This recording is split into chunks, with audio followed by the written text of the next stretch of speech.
You know, I started watching this new anime series, Windbreaker, which really surprised me. In a good way or that way? Good way for sure. Just so you know, I've seen it too.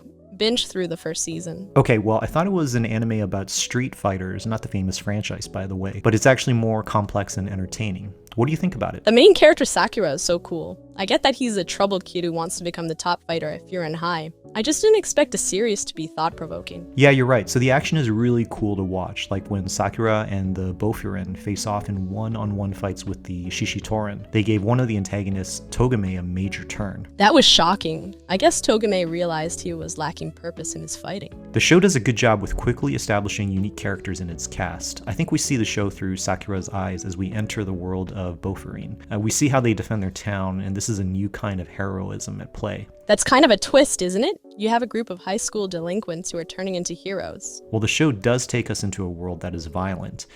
These high school kids are viciously fighting and pushing themselves to their limits, but for good purposes. The Bofuren are basically a surrogate family, and we like seeing them together. They bring the best out of each other. Just like how Sakura inadvertently pushes each of his crewmates to be better through his simple-minded perspective of trying to be the best fighter. The fights are really animated well, especially the ones you talked about earlier, like Sakura versus Togame. Or Umemiya versus Choji. I think that's his name. Looking at the animation, I think how it works is that the camera is moving in a 3D environment at 24 frames per second, and then you have animation drawings of people fighting in the foreground that are being animated on 2s or 3s or different exposures, so you get this interesting contrast visually. Animation timing plays an important role, and I'm constantly learning more about it. So you definitely recommend this anime? I do, don't you? I love it, but honestly it makes me want to go out and fight someone in the streets. Are you saying you're secretly training as a fighter? No?